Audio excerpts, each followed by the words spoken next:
I'm from Ireland. I grew up with what's called a constitution. We all knew what it was. When we went to university, I studied law. We were given a book, which was the Constitution. And it had instructions about how to vote, who should be the government, what the courts did, and so on and so forth. I then started teaching here in England, teaching the very thing, constitutional law. And nobody could find the Constitution. You'd ask people, what's the Constitution? They'd say, is the Queen? Is the Prime Minister? There is no Constitution in that form, in the form of a proper set of instructions, a kind of manual in the United Kingdom. It's all lost in the midst of time. It's things called agreements on how to behave. It's ancient statutes. People sometimes have heard of, for example, Magna Carta, which they celebrate all the time here. It's old cases nobody can find and fewer people can read. The Constitution is a lost entity in the United Kingdom. Has that mattered? In the past, people thought not. I think it matters terribly. I think the Constitution today is broken, and I think it's pretty easy to fix it. Let's start with Parliament. Well, maybe COVID shows Parliament in a good regard, debating these and those laws that are necessary to counter this terrible contagion. Well, up to a point, yes. But consider again, is Parliament democratic? Surely you say it is, but look at the Lords. It may have been fun, it may have been quaint to have been governed by aristocratic betters 500 or 600 years ago, but they're still at it. And they're still able to involve themselves in this or that important decision on things like COVID as not elected representatives, but as people lucky enough, or you might say unlucky enough, to have been born into this or that hereditary or noble or aristocratic family. Is the Commons better? Well, look at the way in which the government is elected in the Commons. We have an electoral system that gives complete power to a party that is able to command, say, 35% of the vote. It's a quirk of our system. We don't go for majority rule. To win a thumping majority in the United Kingdom, you do not have to win the majority of voters in the country. The result is that, for example, that 35% of voters have mandated the government to do what it will. Now, some of those members of the House of Commons who represent that government, presently it's the Conservatives, have extraordinarily strong views about freedom, they say, and liberty, they say. And these then mean that it is extremely hard to ignore those views when it comes to issues related to, for example, the public emergency that is COVID. So, as in many other areas, this minority community of persons who put a government into power with large, disproportionate majorities, disproportionately affect the wisdom of the laws that are enacted.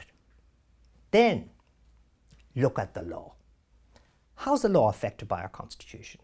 Well, if there is a government that has overwhelming power on the basis of 35% of the vote, that government, in the British system, can do what it wants, can regulate as it wishes, can be as draconian as it desires, as long as it squares those few people who matter because they represent the 35% of the population as elected representatives representing the governing party.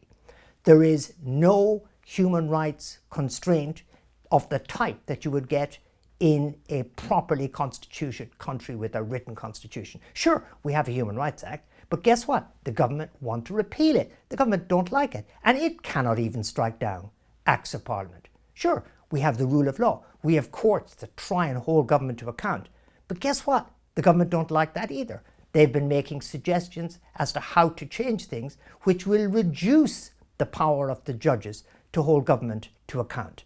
The British system is a winners-take-all system, so that government, if it doesn't like decisions, can reverse them. If it doesn't like judges, it can ignore them.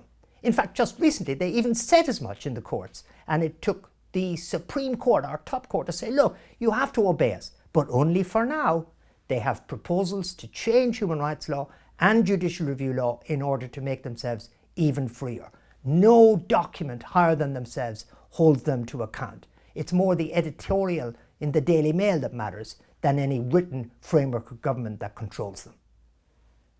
And then at the core of what is wrong with our Constitution is the Prime Minister, is the Cabinet.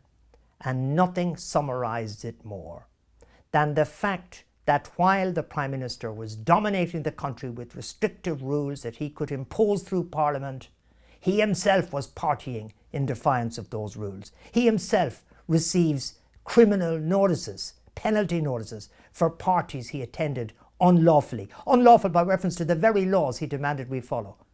Now, nothing happens.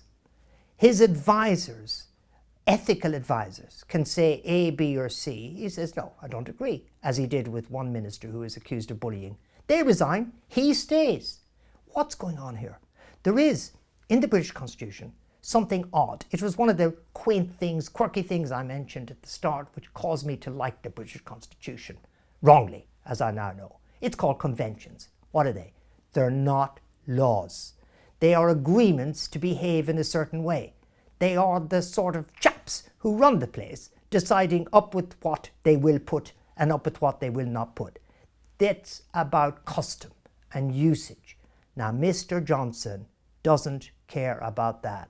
He is absolutely anti-custom, anti-usage. He won't resign. He doesn't resign. Can anything make him? Vaguely, maybe an election in 2 years' time. But if he's brazen enough, then he can outright all opposition. And indeed, the Constitution has no capacity to control brazenness. It just sits by. It sits by while he tells the Queen to do things to get him out of a particular jam. And it sits by when he says, I'm not resigning, despite having had these penalty notices issued against him. So there is a central defect. The assumption that people resign was there in the Constitution from time immemorial, and it's no longer with us. The frustrating thing about what I've been describing is that there is a solution round the corner, one that is practical, effective, and easy to execute. Here it is. At the moment, 65% of the people who vote against the government that is formed because of the idiotic system of voting. So why don't we do this? Coming into the next election, every single party, apart from the Conservatives, combine. And they say, we have only one manifesto promise, and that is to change the electoral system to make it proportionate. Ooh, what does that sound technical? No, it's not. It's to make sure that in an election, the government has the percentage of votes that reflects a victory, 50% plus. It's easy to do. Every country does it except the United Kingdom and one or two other places. And so they fight the election only on that, and they don't fight each other.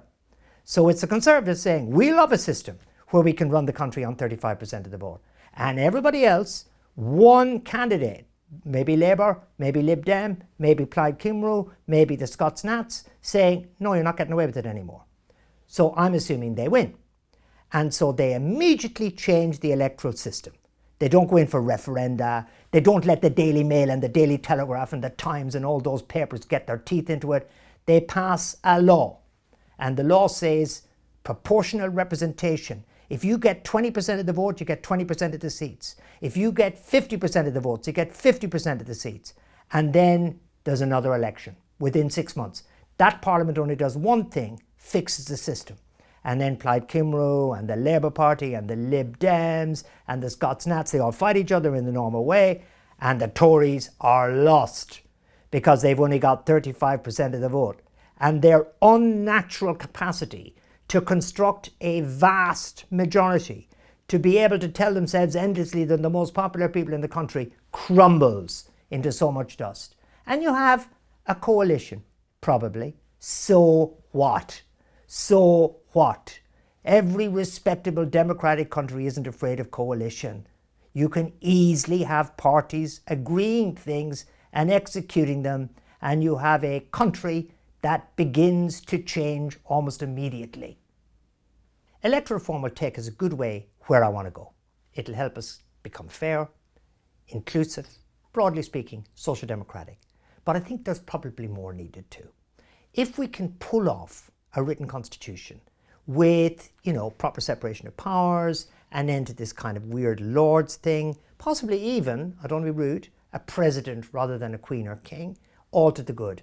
Anything that kind of normalizes Britain, anything that brings the various countries in Britain together would be good.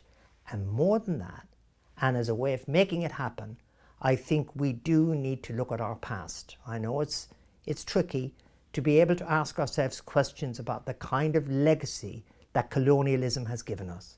We need to challenge the assumption that we were an amazing, exceptional, extraordinary people and that we remain exceptional, extraordinary people.